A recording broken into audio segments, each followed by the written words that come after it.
তো আমরা যাই আমাদের আলোচনায়। আজকে আমরা আলোচনা করব ব্যাকরণিক শব্দ শ্রেণী। কেমন? তো আমরা লিখছি, দেখো, ব্যাকরণিক শব্দ শ্রেণী। এই ব্যাকরণিক শব্দ শ্রেণী, ওটাকে আমরা আগে বলতাম পদ। ওটাকে আমরা বলতাম পদ। ইংরেজি হচ্ছে PARTS, parts of, SPEECH, parts of speech. Parts of speech, parts হচ্ছে টুকরো, অফ মানে রয়েল, স্পিচ মানে বাক বা কথা, বাক্যের এক একটি টুকরো। তো ওটার ইংরেজি সংজ্ঞা ছিল words used in a sentence is called parts of speech. এটার বাংলা অনুবাদ করলে দাঁড়ায় বাক্যে ব্যবহৃত প্রতিটি শব্দকেই পদ বলে। কিন্তু আমরা জানি বাংলা ভাষায় বাক্যে ব্যবহৃত প্রতিটি শব্দ পদ হতে পারে না। কারণ পদ হওয়ার জন্য অভিধান থেকে আমরা যে শব্দ নেই, শব্দের সাথে আরেকটা জিনিস যুক্ত হয়, সেটাকে আমরা বলি বিভক্তি। তাহলে বাক্যে ব্যবহৃত বিভক্তিযুক্ত প্রতিটি শব্দকে বলা হয় পদ। আমরা যখন যে বাংলা সংখ্যায় আসবো, তাহলে বাংলায় বলবো বাক্যে ব্যবহৃত বিভক্তিযুক্ত শব্দকে বলা হয় পদ। এই পদের শ্রেণী বিভাগ নিয়ে একটু বিভ্রান্তি আছে আমাদের। কেউ বলেছেন দুই প্রকার, সব্যয় পদ, অব্যয় পদ। কেউ বলেছেন নামপদ এবং ক্রিয়াপদ। কেমন? কেউ বলেছেন পদ 5 প্রকার। দুই প্রকার যারাই যেরকম করে, মোট কিন্তু 5 প্রকার। কিন্তু আধুনিক ব্যাকরণে আমরা এখন আর 5 প্রকার বলছি না। আগে 5 প্রকারের মধ্যে অব্যয় বলে একসাথে অনেকগুলোকে রেখে দেওয়া হতো, যে কারণে ওটাকে আমরা এখন ইংরেজির মতো করে এটাকে বলা হয় ইউনিভার্সাল গ্রামার, বিশ্ব ব্যাকরণ। আমেরিকান ভাষাবিজ্ঞানী নোয়াম আব্রাম চমস্কি যেটা বিশ্বের সকল ভাষার ব্যাকরণ একই, একটা মাত্রই কাঠামো। এটাকে তিনি উপমা দিয়েছেন একটা বিল্ডিং এর সাথে, যে বিল্ডিং এর উপর এক একটা বিল্ডিং এক এক রকম হতে পারে। একজন জানালায় থাই গ্লাস লাগালেন, একজনে গ্রিল লাগালেন, একজন কাঁচ লাগালেন, একজন কাঠ লাগালেন, বিভিন্ন রকম হতে পারে। দরজা বিভিন্ন রকম হতে পারে। কিন্তু বিল্ডিং এর মূল যে কাঠামো, যে মাটির নিচ থেকে পিলার গেলে পিলারগুলো তুলতে হবে, এটা হলো স্ট্রাকচার বা কাঠামো। সকল বিল্ডিং এর কাঠামো যেরকম এক, সকল ভাষার কাঠামো এক। সকল ভাষায় ফুসফুস থেকে বাতাসকে গলা দিয়ে ধাক্কা দিয়ে মুখ দিয়ে বের করে। তাহলে সব ভাষার মূল স্ট্রাকচারটা একই। সকল ভাষায় তৈরি হয় ধ্বনি দিয়ে। এখন এক এক ভাষার শব্দ বাক্যে এক এক রকম করে সাজাই, সেটা আলাদা, কিন্তু ভাষার মূল কাঠামো এক। তারপর তিনি বলছেন যে পৃথিবীর সকল ভাষার ব্যাকরণ তাহলে, অর্থাৎ একটা মাত্র ব্যাকরণ আমরা জানলেই পৃথিবীর যে কোনো ভাষা আমাদের পক্ষে শেখা সহজ হয়ে যাবে। কিভাবে? যে সকল ভাষার যেহেতু মূল কাঠামো এক, সুতরাং যে কোনো একটি ভাষা যদি আমরা ভালো করে শিখে যাই, তখন এই ভাষার সাথে মিল যেগুলো, এগুলো আমাদের শিখতে হবে না। যে অমিলগুলো, যেগুলো অমিল, সেই বিষয়গুলোকে আমাদের শিখতে হবে, বৈচিত্র্য, তখন আমাদের অন্য যেগুলো ভাষা আমাদের শেখা সহজ হবে। যে কারণে আমরা ওই লক্ষ্যে এগোনোর জন্যই আমরা এবার বিশ্ব ব্যাকরণের অনুসরণে বাংলা ভাষায় পদকে নাম দিয়েছি শব্দ শ্রেণী, এবং এর প্রকারভেদ করেছি 8 প্রকার। তো এই 8 প্রকারটা বুঝতে গেলে আমাদের বাংলা ব্যাকরণের বিষয়টা বুঝতে হবে, প্রাথমিক বিষয়গুলো বুঝতে হবে। যে প্রাথমিক বিষয় কি ছিল? যেমন আমরা ছিল আমি, কলম, বোর্ড, লিখ। বললে এটাকে আমরা বাক্য বলতে পারি কিনা? আমি, কলম, বোর্ড, লিখ বললে আমরা এটা বাক্য বলতে পারি না, কারণ বাক্য হয় না। তাহলে বাক্য হওয়ার জন্য এগুলো হচ্ছে অভিধান থেকে নেওয়া এক একটা শব্দ। এগুলো হচ্ছে মানুষের যে জন্ম পোশাক, সেই জন্ম পোশাক। এবার এগুলোকে বলতে হবে বসন পর বা পোশাক পর। এগুলোকে পোশাক পরলে এক একটা শব্দ শ্রেণী হবে। এগুলো হচ্ছে ব্যাকরণিক শব্দ, হয়নি এখনো। এখন হচ্ছে আবিধানিক শব্দ। এই অভিধান থেকে নেওয়া এই শব্দগুলোকে আমরা ব্যাকরণিক শব্দ বানানোর জন্য প্রত্যেকটার সাথে এক একটা জিনিস লাগাবো। আমি লিখলাম আমি, সাথে শূন্য, কলম দিয়ে, বোর্ড এ, লিখ ই। এবার এই যে আমার সাথে আমরা ধরে নিয়েছি, আমরা একটি উপপাদ্য ধরে নিয়েছি যে প্রত্যেকটি শব্দের সাথে এক একটা বিষয় লাগাই। যেখানে কিছুই লাগাইনি আমরা বলেছি শূন্য লাগিয়েছি। তারপর কলম দিয়ে, বোর্ড এ, লিখি। এবার এটা একটা পদ বা শব্দ শ্রেণী, এটা একটা শব্দ শ্রেণী, এটা একটা শব্দ শ্রেণী। এটা একটা শব্দ শ্রেণী। তাহলে আমি একটা শব্দ শ্রেণী কলম দিয়ে একটা শব্দ শ্রেণী বোর্ড এ লিখি একটা শব্দ শ্রেণী। এগুলো হচ্ছে ব্যাকরণিক এক একটা শব্দ শ্রেণী বা ব্যাকরণিক শব্দ। এবার এই ব্যাকরণিক শব্দকে আমরা শ্রেণীকরণ করতে যাওয়ার আগে আমরা বুঝলাম শব্দ এবং যে অভিধানিক শব্দ এবং ব্যাকরণিক শব্দের মধ্যে পার্থক্য হচ্ছে অভিধানিক শব্দের সাথে বিভক্তি লাগানো থাকে না, ব্যাকরণিক শব্দ বা পদের সাথে বিভক্তি লাগানো থাকে। তাহলে ব্যাকরণিক শব্দ মানে হচ্ছে পদ। তাহলে পদ কাকে বলে? আমরা পদের একটা সমীকরণ আমরা সহজ সমীকরণ করতে পারি। পদ হচ্ছে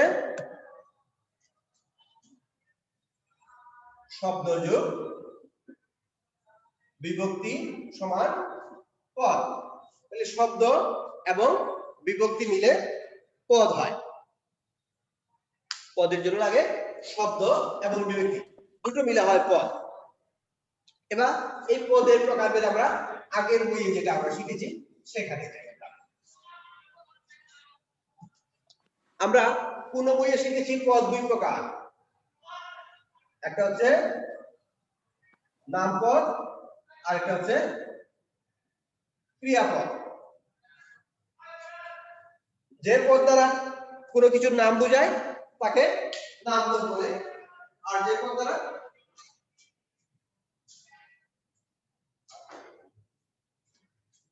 আর যে পদ দ্বারা কোনো কাজ করা বোঝায় তখন কর্তা এবং কাল বোঝায়। কোন কর্তা খেয়েছি একটা ক্রিয়াপদ, আমি খেয়েছি অতীতকাল বা পুরাগঠিত বর্তমান কাল, খেয়েছিলাম অতীতকাল, খাবে তুমি খাবে, তাহলে এগুলো হচ্ছে ক্রিয়াপদ। আর নামপদ অন্য ক্রিয়াপদ বাদ দিলে যেগুলো সবগুলোকে তারা নামপদ বলেছিলেন। একটা শ্রেণী বিভাগ। আবার আরেক ভাবে শ্রেণী বিভাগ কেউ কেউ করেছেন, আমরা দুটোই দেখবো।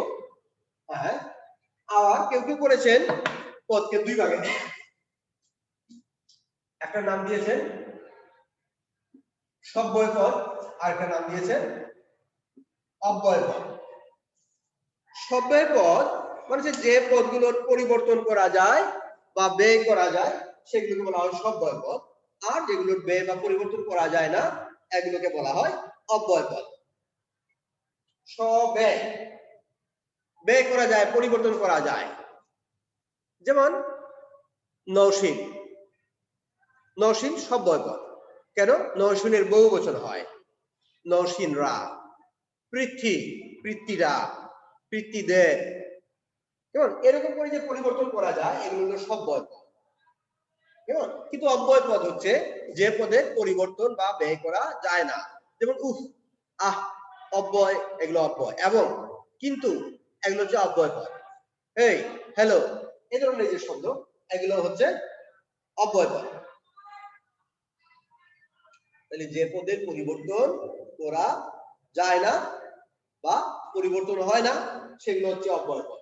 যে পদগুলোর লিঙ্গান্তর করা যায়, এক বচন থেকে বহু বচন করা যায়, পদ পরিবর্তন করা যায়, এরকম পরিবর্তন করা যায়, এগুলোকে বলা হয় সব্যয় পদ।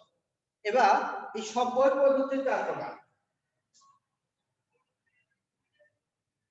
আমাদের আগের বইয়ে 9-10 এর বইয়ে আছে সব্যয় পদ চার প্রকার। এটা হচ্ছে বিশেষ্য, বিশেষণ,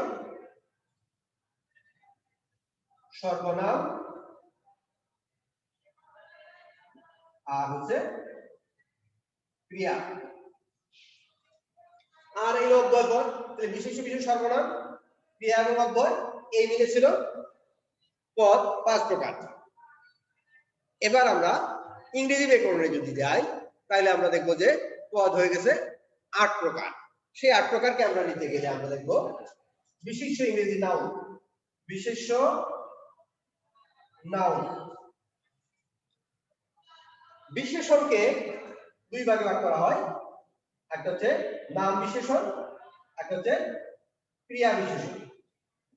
এই নাম বিশেষণ ইংরেজি হচ্ছে অ্যাডজেক্টিভ, আর ক্রিয়া বিশেষণ ইংরেজি হচ্ছে অ্যাডভার্ব। সর্বনাম প্রোনাউন, PRONOUN, প্রোনাউন, ক্রিয়া প্রতিপাদক ভাব। তাহলে এখানে আমরা পেলাম 1 2 3 4 5 প্রকার। এটা অ্যাডজেক্টিভ, এটা হলো অ্যাডভার্ব। এবার এই অব্যয়পদকে ইংরেজিতেও আবার 3 ভাগে ভাগ করা হয়েছে। এই 5 এর সাথে এই 3 মিলে হবে 8 প্রকার। অব্যয়পদ 3 প্রকার। কি কি?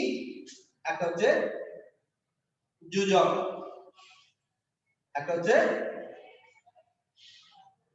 আবেগ,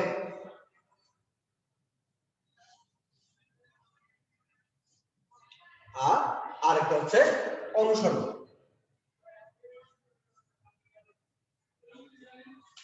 একটা হচ্ছে অনুসর্গ, একটা হচ্ছে যোজক, একটা হচ্ছে আবেগ।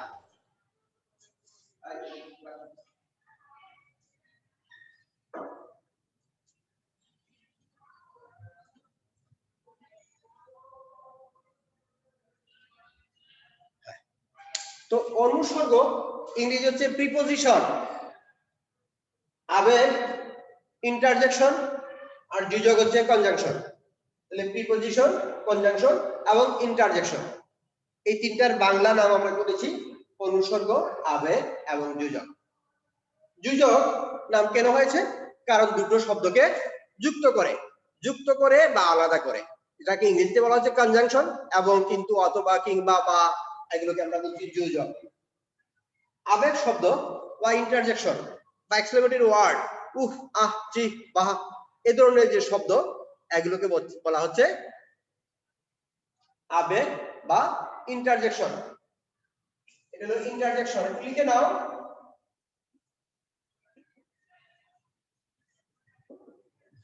আর এটা হচ্ছে কনজাংশন।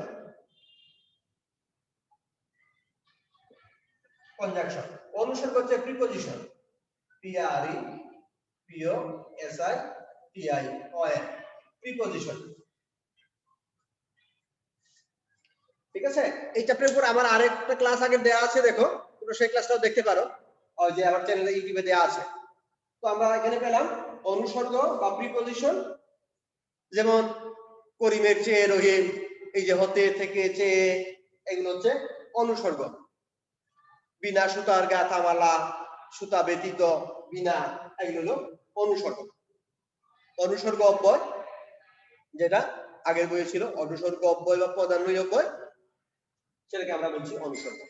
আগের বইয়ে ছিল অনন্যয়ী অব্যয়, ওটাকে আমরা নাম দিয়েছি আবেগ।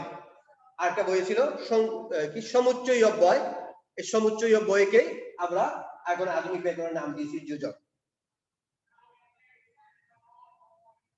এটা হচ্ছে আধুনিক ব্যাকরণের নাম।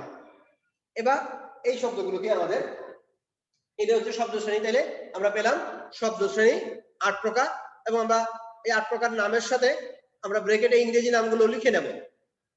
এখন পরীক্ষায় যে কাজটা করতে হবে তোমাদের, আমরা লিখব বিশেষ্য। আমরা এটা পরীক্ষায় আমরা কিভাবে লিখব? পরীক্ষায় লিখতে গিয়ে আমরা করতে পারি এরকম, আমরা লিখলাম বিশেষ্য, ব্র্যাকেটে দিলাম নাউন, NOUN, নাউন দিয়ে দিলাম সায়রা বই পড়ে, দাঁড়ি একটা বাক্য লিখলাম যে সায়রা বই পড়ে। এবার এই বাক্যে বিশেষ্য বানা কোনটা? আমরা সায়রার নিচেও রাখতে পারি, বইয়ের নিচেও রাখতে পারি, আমরা যে কোনো একটা রাখি, একটা বিশেষ্য হয়ে গেল। এবার লিখলাম সর্বনাম। সর্বনাম ইংরেজি দিলাম প্রোনাউন। এবার লিখলাম একটি বাক্য, সে গান গায়, সে গান গায়, দাঁড়িয়ে দিলাম।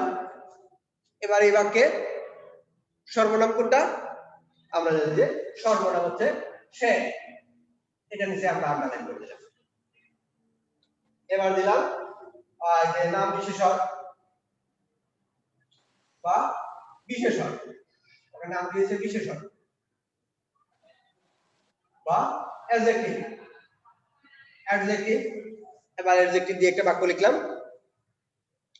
বাংলাদেশ সমৃদ্ধ দেশ, এবার সমৃদ্ধ নিচে দাগ দিলাম, কেমন দেশ? সমৃদ্ধ দেশ, কেমন? বা সমৃদ্ধিশালী না দিয়ে আমরা সমৃদ্ধ দিলাম। এবার দিলাম ক্রিয়া, সে চমৎকার গান গায়। তাহলে গান গায়, কেমন গান গায়? গাওয়াটা ক্রিয়াটার দুষ্গুণ, এবার চমৎকার। এবার হচ্ছে এটা হলো ক্রিয়া বিশেষণ। সে ধীরে ধীরে যায়, বা সে সুন্দর করে কথা বলে। তাহলে কথা বলে কেমন করে? সুন্দর করে। এবার সুন্দর করে, এটা হয়ে যাচ্ছে ক্রিয়া বিশেষণ। এবার ক্রিয়া, এই যে গায় বা পড়ে বা যেকোনো একটি বাক্য দিয়ে আমরা একটা ক্রিয়াপদের নিচে দাগ দিব। এরকম করে আমরা সিরিয়ালি 1 2 3 করে একটা শব্দ শ্রেণী লিখবো, এবং এই শব্দ শ্রেণী একটা করে উদাহরণ দিব, উদাহরণের শব্দগুলো নিচে দাগ দেব, কেমন? আর এই শব্দ শ্রেণী সম্পর্কিত, তাহলে এটা যদি আমরা পারি এবং প্রত্যেকটা সংজ্ঞা জানি, তারপর আবার এগুলো প্রত্যেকটা শব্দ শ্রেণী আবার প্রকারভেদ শিখবো। ওটা আমাদের যে কি একটু বিস্তৃত যারা পড়বো যখন, তখন তাতে যে কোনো শব্দের প্রকারভেদ যদি আমরা পারি, তাহলে আপনারা যে পরীক্ষায় একটা প্যারাগ্রাফ দেওয়া থাকবে, পরীক্ষায় সাধারণত একটা প্যারা দেওয়া থাকবে যে এই প্যারা থেকে 5টি বিশেষণ খুঁজে বের করো, বা 5টি ক্রিয়া বিশেষণ খুঁজে বের করো, 5টি সর্বনাম খুঁজে বের করো। এই বিষয়টি পারার জন্য আমাদের যে কাজটি করতে হবে সেটি হচ্ছে, যেখানে যে শব্দগুলো যে বিভিন্ন প্রকারভেদ আছে, এই প্রকারভেদগুলো আমাদের শেখার চেষ্টা করতে হবে। এটা হচ্ছে মূল বিষয়। তো এগুলো মাথায় রেখে এগুলো তোমরা প্র্যাকটিস করো। হ্যাঁ, এবার এই চ্যাপ্টার থেকে আর কার কোনো প্রশ্ন আছে কিনা, থাকলে বলো। এই চ্যাপ্টার থেকে কারো প্রশ্ন থাকলে বলো।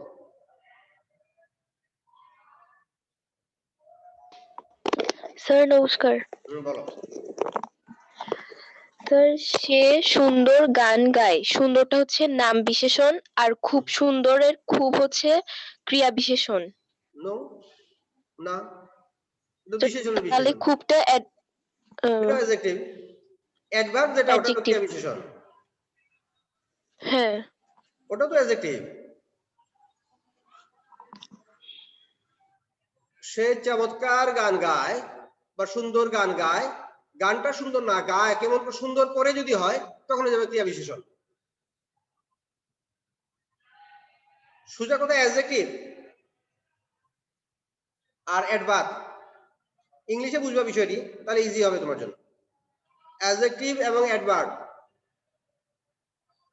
আসলে আগের শ্রেণীতে, আগের ক্লাসে, আমাদের আগের সময় আমরা বিশেষণ বলতে অ্যাডজেক্টিভ এবং অ্যাডভার্ব দুটোকে বুঝতাম। এখন আমরা অ্যাডজেক্টিভে বলছি, অ্যাডজেক্টিভকে বলছি বিশেষণ, আর অ্যাডভার্বকে বলবো ক্রিয়া বিশেষণ। একটু ইংরেজি থেকে দেখে নাও, তাহলে তোমাদের কাছে ইজি হবে জিনিসটা। সে সুন্দর করে গান গায়, তখন হয়ে যাবে সুন্দর করে, যেটা ওটা হয়ে যাবে ক্রিয়া বিশেষণ। চমৎকার ভাবে গান গায়, আর চমৎকার গান গায় যদি বলি, তাহলে গানটা চমৎকার। সে চমৎকার গান গায়, গানটা চমৎকার। হ্যাঁ, বুঝছো? এগুলো খুব কাছাকাছি, এই দুইটা বিষয়টা একটু খেয়াল করবা। ক্রিয়া এবং ক্রিয়া বিশেষণ এবং বিশেষণের পার্থক্যটা ইংরেজিতে বুঝলে সহজ হয়, অ্যাডভার্ব আর অ্যাডজেক্টিভ।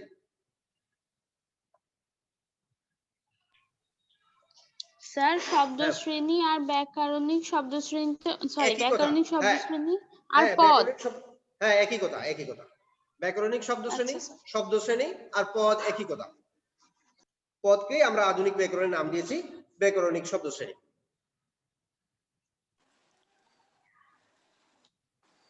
হ্যাঁ, একটু দেখো বইয়ের মধ্যে, দেখো কারো সমস্যা আছে কিনা এই চ্যাপ্টারে।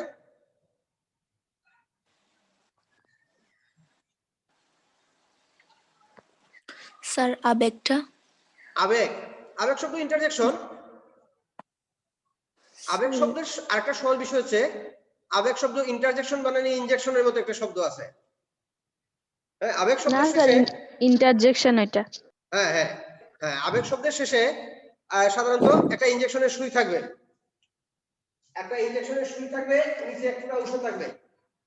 জি স্যার। আহ, ছি, বাহ, হুররে, এনাফ, এলাস, এই ধরনের শব্দ। আবার সম্বোধন পদ হয়, হেই, হ্যালো, এই যে এই শব্দগুলো কিন্তু আবেগ শব্দ, সম্বোধন সূচক আবেগ। এবং এই জন্য সম্বোধন সূচক আবেগের পরে আগে আশ্চর্যবোধক চিহ্ন দেওয়া হতো। আর কোনটা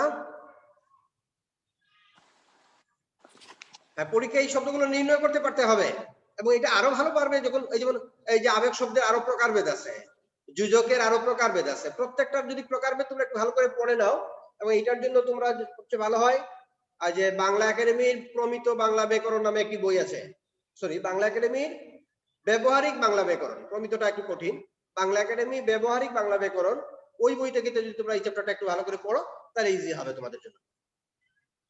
ওই বইটাকে এটা পড়তে পারো, এই চ্যাপ্টারটা। স্যার বাংলা ব্যবহারিক হ্যাঁ হ্যাঁ এটা হ্যাঁ, প্রমিত বাংলা একাডেমি ব্যবহারিক বাংলা ব্যাকরণ। আচ্ছা স্যার। হ্যাঁ হ্যাঁ, ওখান থেকে পড়তে পারো, আর ওটা না পেলে পরে আমরা ওটা ক্লাস শুরু হলে আমরা ওখান থেকে করে দিব, কিছু অংশ দরকার হলে ফটোকপি করে দিব, তোমাদের সমস্যা হবে না। আচ্ছা, এই চ্যাপ্টারটা একটু দেখতে হবে তখন। আর কারো?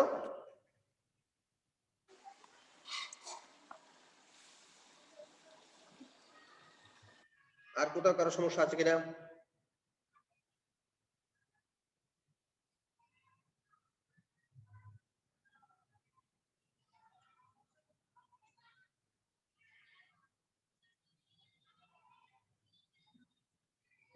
বলো, আর কারো কোনো সমস্যা আছে কিনা? কোনো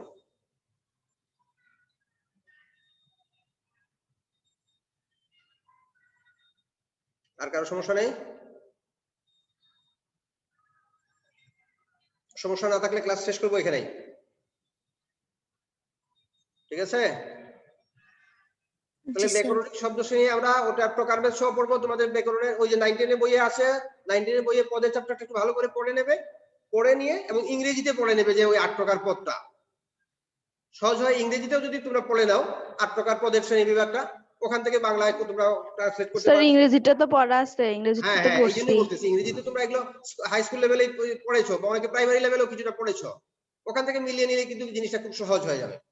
এই ইংরেজি নামগুলোর বাংলা নাম করে, কনজাংশনের বাংলা নাম যোজক, ইন্টারজেকশনের বাংলা নাম আবেগ, প্রিপজিশনের বাংলা নাম অনুসর্গ, এরকম করে যদি শিখে নাও তাহলে এটা দেখবা খুব সহজ হয়ে যাবে। কেমন? ওখান থেকে নিলেই দেখবা যে বিষয়টি, এবং ওই যে অ্যাডভার্ব এবং অ্যাডজেক্টিভ, অ্যাডভার্ব এবং অ্যাডজেক্টিভের পার্থক্য অনেকেই ভুল করেন, এটা একটু খেয়াল করবা।